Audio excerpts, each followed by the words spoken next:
जब रुद्रम ने ये सुनी कि आर्या छत पर है तब जाकर उसने चैन की सांस ली। उसे खुद नहीं पता था कि अगर आर्या सच में भाग जाती तो वो क्या कर बैठता। आर्या को न देखकर वो कितना घबरा गया था सिर्फ वो ही जानता था।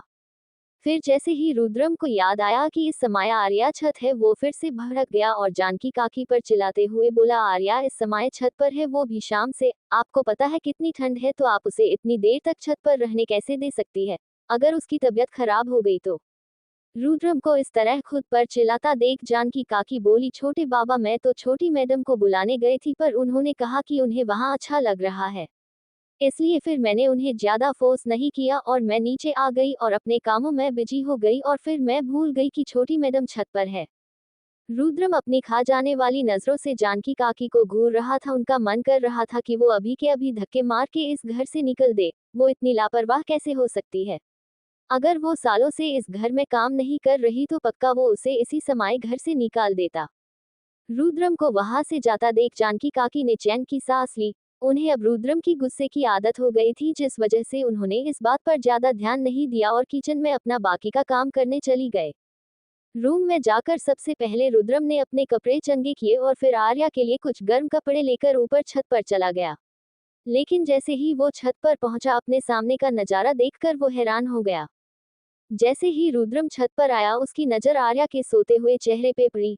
चांद की रोशनी उसके छोटे से चेहरे पे पड़ रही थी, जिस वजह से बहुत ही खूबसूरत लग रही थी। रुद्रम ने अपनी जिंदगी में ना जाने कितनी ही लड़कियां देखी होगी। उसके पैसे और पावर को देखते हुए कितनी लड़कियों ने उसे अपने तरफ अट्रैक्ट करने की कोशिश की थी, पर रुद्रम ने कभी भी उन्हें एक नजर उठाकर नहीं देखा, क्योंकि उसे उन जैसी लड़कियों से नफरत थी जिसे उसे पैसे से प्यार था। वो कैसे भी करके उसके बेड तक पहुंचना चाहती थी, पर रुद्रम ने कभी उनके चाल में उन्हें कामयाब नहीं होने दिया। पर आर्या वो कुछ अलग थी। वो जब भी उसे देखता था खुद को उसके तरफ अट्रैक्ट होने से नहीं रोक पाता था। यहाँ उसकी बीवी आराम से सो रही थी और वो पागलों की तरह यूज पूरे घर में ढूंढ रहा था, लेकिन जब उसकी नजर उसके शांत चेहरे पे गई थी वो उसका गुस्सा एकदम से गायब हो गया। 1 साल से आर्या उसके साथ रह रही थी, लेकिन आज पहली बार ऐसा लग रहा था जब वो उसे इतना ध्यान से देख रहा था, वरना अपने नफरत के आगे उसने ये सोचा ही नहीं कि आर्या को कैसा लगता होगा, उसे कैसा फील होते होगा जब वो उसे हर रात टॉर्चर करता था। रुद्रम को पता नहीं चला कि कब वो आर्या को देखते देखते उसके एकदम करीब पहुंच गया। तभी रुद्रम की नजर उसकी साड़ी पर गई। आज आर्या किसी नए नवेली दुल्हन की रेडी हो रखी थी। आर्या को इस तरह देखकर रुद्रम की धड़कनें एकदम से तेज हो गई।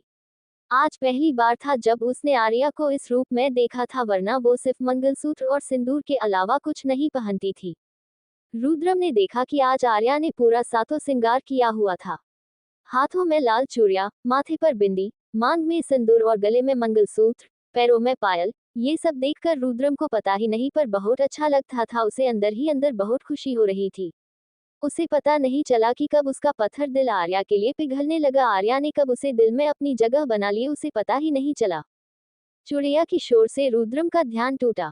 रुद्रम ने देखा कि आर्या को ठंड लग रही है, जिस वजह से वो अपने पल्लू से खुद को ढकने की कोशिश कर रही थी। रुद्रम ने जल्दी से अपने हाथ में पकड़ा हुआ शॉल आर्या को उड़ा दिया और उसे अपनी बाहों में उठा लिया। रुद्रम ने ये सब बहुत ही आराम से किया था, क्योंकि वो नहीं चाहता था कि आर्या की नींद टूटे। वही आर्या को जब गर्माहट का एहसास हुआ तो उसने आप को रुद्रम की गोद में एडजस्ट किया और अपना छोटा सा सिर उसकी छाती में छुपा लिया। आर्या को इस तरह देखकर रुद्रम के चेहरे पे एक छोटी सी ना दिखाने वाली स्माइल आ गई और फिर वो आर्या को वैसे ही गोद में लिए हुए नीचे चला गया। रुद्रम आर्या को सीधे अपने रूम में ले गया। वो आर्या को बेड पर लिटाने ही वाला था कि कुछ सोचकर उसके चेहरे पर एक डेविल स्माइल आ गई और रुद्रम ने आर्या को बेड पर लिटाने की जगह उसे पटक दिया। आर्या इसके लिए बिल्कुल भी तैयार नहीं थी, जिस वजह से वो डर गई और वो उसके मुंह से एक चीख निकल गए। भगवान जी बचाओ, मैं मरने वाली हूँ, जय हनुमान जय हनुमान। इतना बोलते बोलते आर्या चुप हो गई, क्योंकि उसने देखा रुद्रम उसे अपनी खा जाने वाली नजरों से घूर रहा था। आर्या ने एक नजर रुद्रम को देखा और फिर अपने रूम को देखते हुए मन में बोली, मैं यहाँ कैसे? फिर अपना सर खुजलाते हुए खुद से बोली, मैं तू छत पर थी ना, फिर यहाँ कैसे आए? कहीं ये डेविल तो मुझे यह उठाकर नहीं लाया? जरूर यही लाया होगा। आर्या को अच्छे से पता था कि रुद्रम के अलावा किसी को भी उसे छूने की इजाजत नहीं थी और ये कहीं ही हिम्मत थी। वैसे भी जैसे वो उसे घूर रहा था, आर्या को पक्का यकीन हो गया कि वो ही उसे लेकर आया होगा। रुद्रम की चंगे बेहविया की वजह से आर्या अब उसके सामने थोड़ी खुलने लगी थी और अब उसे उससे इतना डर भी लगता था और उसका पहले जैसा चुलबुला नेचर भी वापस आ गया था। आर्या अपनी घनी पलके को बार बार झपकाते हुए बोली, मैं यहाँ कैसे? आप मुझे यहाँ लेकर आए हैं क्या? आर्या अपने सफेद दांत दिखाते हुए बोली। अब आगे क्या होगा दक्ष और आरोही की जिंदगी में जानने के लिए पढ़ते रहिए मेरी ये novel reborn of devil little wife, सिर्फ और सिर्फ पॉकेट एफएम पर। आज के लिए इतना ही। आगे जानने के लिए नेक्स्ट एपिसोड पढ़िए and please like comment and share जरूर कीजिए। एंड प्लीज आप लोग आपने रिव्यू जरूर दीजिएगा कि आपको मेरी ये स्टोरी कैसे लगी। Please please. चुड़ैया की शोर से रुद्रम का ध्यान टूटा। रुद्रम ने देखा कि आर्या को ठंड लग रही है जिस वजह से वो अपने पल्लू से खुद को ढकने की कोशिश कर रही थी। रुद्रम ने जल्दी से अपने हाथ में पकड़ा हुआ शॉल आर्या को उड़ा दिया और उसे अपनी बाहों में उठा लिया। रुद्रम ने ये सब बहुत ही आराम से किया था क्योंकि वो नहीं चाहता था कि आर्या की नींद टूटे। वही आर्या को जब गर्माहट का एहसास हुआ तो उसने आप को रुद्रम की गोद में एडजस्ट किया और अपना छोटा सा सिर उसकी छाती में छुपा लिया। आर्या को इस तरह देखकर रुद्रम के चेहरे पे एक छोटी सी ना दिखाने वाली स्माइल आ गई और फिर वो आर्या को वैसे ही गोद में लिए हुए नीचे चला गया। रुद्रम आर्या को सीधे अपने रूम में ले गया। वो आर्या को बेड पर लिटाने ही वाला था कि कुछ सोचकर उसके चेहरे पर एक डेविल स्माइल आ गई और रुद्रम ने आर्या को बेड पर लिटाने की जगह उसे पटक दिया। आर्या इसके लिए बिल्कुल भी तैयार नहीं थी जिस वजह से वो डर गई और वो उसके मुंह से एक चीख निकल गए। भगवान जी बचाओ, मैं मरने वाली हूँ, जय हनुमान जय हनुमान। इतना बोलते बोलते आर्या चुप हो गई क्योंकि उसने देखा रुद्रम उसे अपनी खा जाने वाली नजरों से घूर रहा था। आर्या ने एक नजर रुद्रम को देखा और फिर अपने रूम को देखते हुए मन में बोली, मैं यहाँ कैसे? फिर अपना सर खुजलाते हुए खुद से बोली, मैं तू छत पर थी ना, फिर यहाँ कैसे आए? कहीं ये डेविल तो मुझे यह उठाकर नहीं लाया? जरूर यही लाया होगा। आर्या को अच्छे से पता था कि रुद्रम के अलावा किसी को भी उसे छूने की इजाजत नहीं थी और ये कहीं ही हिम्मत थी।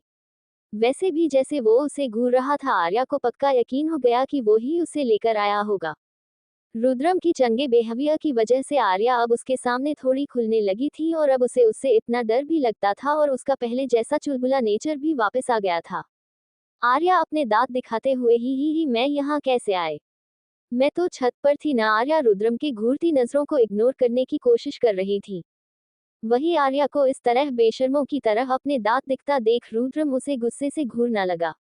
फिर वैसे ही घुरते हुए बोला, लगता है वाइफी तुम्हें कुछ ज्यादा ही हंसी आ रही है क्या हो? अगर मैं तुम्हारे ये दांत ही तोड़ दूं तो फिर पूरे घर में घूमती रहना बिना दांत के? रुद्रम लगभग उस पर चिल्लाते हुए बोला। रुद्रम के अचानक इस तरह चिल्लाने से आर्या की हंसी एकदम से गायब और उसकी जगह नमी ने ली थी। आर्या को समझ में ही नहीं आया कि अचानक से रुद्रम को क्या हुआ। वो इस तरह बेफालतू का उस पर गुस्सा क्यों कर रहा था? वो तो बस माहौल को हल्का करने की कोशिश कर रही थी, लेकिन माहौल हल्का होने की जगह और ज्यादा गंभीर हो गया था। आर्या बस अपनी नम आंखें से रुद्रम की तरफ देख रही थी और वही आर्या की नम आंखें देखकर उसका चेहरा एकदम से कठोर हो गया। उसने कसकर अपनी मुट्ठी भींच ली जैसी वो खुद को शांत करने की कोशिश कर रहा था, पर वो चाहे कितनी भी कोशिश क्यों न कर रहा हो पर खुद को शांत नहीं कर पा रहा था। उसे बस आर्या की नम आंखें दिखाई दे रही थी जिससे गुस्सा आउट ऑफ कंट्रोल होते जा रहा था। रुद्रम ने एक झटके के साथ आर्या को उसकी कमर से पकड़ लिए और रुद्रम को अपने इतने करीब देखकर आर्या बहुत ज्यादा डर गए और खुद को उसकी पकड़ से छुड़ाने की कोशिश करने लगी क्योंकि इस समय रुद्रम बहुत ही भयानक लग रहा था। वो अपनी काली आंखें से आर्या को घूर रहा था और रुद्रम को इस तरह देखाकर आर्या बुरी तरह डर गई थी। उसके दिल के कोने में अभी भी कहीं न कहीं वो डर मौजूद था कि रुद्रम उसके साथ वही सब भयानक करेगा। वही आर्या को इस तरह खुद से दूर जाता देख रुद्रम जैसे पागल ही हो गया। उसके आर्या को खुद से दूर जाना बिल्कुल भी पसंद नहीं था, खासकर तब जब वो उसके साथ रूम में हो। रुद्रम ने कसकर उसके जबड़े को पकड़ लिया। उसकी पकड़ इतनी मजबूत थी कि आर्या को लग रहा था कि कहीं उसका जबड़ा ही न टूट जाए। दर्द के मारे उसने कसकर अपनी बंद कर ली। दर्द के मारे उसकी आंख से आंसू बह रहे थे, पर आर्या को रोता देखकर भी रुद्रम को कोई फर्क नहीं पड़ा। बल्कि आर्या को इस तरह उससे नजरें फेरता देख उसका गुस्सा और बढ़ गया। उसका ये सोचकर खून उबल रहा था कि किस तरह उसके छूते ही आर्या ने अपनी आंखें बंद कर ली, जैसे उसे उसका छूना अच्छा नहीं लगा। रुद्रम अपनी भयानक आवाज में, वाइफी अपनी आंखें खोलो और मेरी तरफ देखो। लेकिन जब उसने देखा कि आर्या ने अभी भी अपनी आंखें नहीं खोली तो किसी सनकी की तरह उसके गर्दन को स्निफ करते हुए बोला, वाइफी मैंने कहा अपनी आंखें खोलो। शायद मैं इन दिनों तुम्हारे साथ कुछ ज्यादा ही जेंटल तरह से पेश आ रहा हूं तो भूल गई कि मैं तुम्हारे साथ क्या क्या कर सकता हूँ। तुम्हें पता है कि मुझे ये बात बिल्कुल पसंद नहीं है कि कोई मुझे इग्नोर करे, खासकर तुम वाइफी, इसलिए मैं आखिर बार बोल रहा हूँ अपनी आंखें खोलो। फिर कुछ देर रुक कर आगे बोला, या फिर तुम चाहती ही कि मैं पहले वाला रुद्रम बन जाओ और तुम्हारे साथ उसी तरह से पेश आओ। रुद्राम को आखिरी बात सुनकर आर्या बुरी तरह घबरा गए और उसने जल्दी से अपनी आंखें खोल ली। वो घबराए हुए नजरों से रुद्रम की तरफ देख रही थी। उपवोश वो ये बिल्कुल नहीं चाहती थी कि रुद्रम पहले की तरह हो जाए। वो ही जानती थी कि उसने 1 साल तक रुद्रम का टॉर्चर कैसे झेला था। अब उसने वो सब झेलने की नहीं ताकत थी नहीं हिम्मत थी, बल्कि वो रुद्रम के बदले हुए बिहेवियर से बहुत खुश थी। भले ही उसे कभी कभी गुस्सा आ जाता था और गुस्से में वो उसे चोट भी पहुंचा देता था, पर वो उस टॉर्चर के सामने कुछ नहीं था जो उसने 1 सालों में झेला था। वही आर्या को इस तरह उसकी बात मानता देख रुद्रम के चेहरे पे एक डेविल स्माइल आ गई और उसका गुस्सा जैसे छूमंतर हो गया। फिर वो उसकी बालों को ठीक करते हुए बोला, गुड वाइफी, और तुम इस समय छत पर क्या कर रही थी? अगर तुम्हें ठंड लग जाती तो, और तुम्हें पता है न कि जब मैं घर आऊं तो मुझे तुम मेरे सामने चाहिए होती हो। मुझे सबसे पहले तुम्हारा ये खूबसूरत चेहरा देखना होता है। रुद्रम की बात सुनकर आर्या पूरी तरह हैरान हो गई, लेकिन उसने कुछ नहीं कहा, बस किसी ओबीडियंट बच्चे की तरह अपना सिर हाँ में हिला दिया। सच में वो रुद्रम को कभी समझ नहीं सकती थी, वो उसके बस से बाहर था। अभी थोड़ी देर पहले उस पे कैसे गुस्सा कर रहा था जैसे उसे कच्चा ही चबा जाएगा, और देखो उससे कितने प्यार से पेश आ रहा था। वही रुद्रम ने फिर आर्या को खींचकर अपनी गोद में बैठा लिया और उसकी गुलाबी होठों को देखते हुए अपनी सेडेक्टिव वॉइस में बोला, चलो वाइफी अब में मुझे किस करो। वही ये सब इतना जल्दी हुआ कि आर्या को कुछ समझ ही नहीं आया, और जब तक समझ आया उसने अपने आप को रुद्रम की गोद में पाया। आर्या अपनी बड़ी बड़ी आंखें किए रुद्रम को देख रही थी। आर्या को इस तरह देखकर रुद्रम अपने अंगूठे से आर्या के लिप्स को टच करते हुए बोला, वाइफी ऐसे क्या देख रही हो? चलो जल्दी से मुझे किस करो, या फिर तुम चाहती हो कि मैं तुम्हें किस करूं? अगर मैंने तुम्हें किस किया तो फिर तुम रात भर सो नहीं पाओगी। ये बोलकर ने हल्के से आर्या के लोअर लिप्स को बाइट कर लिया। वही रुद्रम के इस तरह करने से आर्या मुंह से निकल गए। अब आगे क्या होगा रुद्रम और आर्या की जिंदगी में, जानने के लिए पढ़ते रहिए मेरी ये novel reborn of devil little wife, सिर्फ और सिर्फ पॉकेट एफएम पर। आज के लिए इतना ही, आगे जानने के लिए नेक्स्ट एपिसोड पढ़िए। And please like comment and share जरूर कीजिए। एंड प्लीज आप लोग आपने रिव्यू जरूर दीजिएगा कि आपको मेरी ये स्टोरी कैसे लगी। Please please.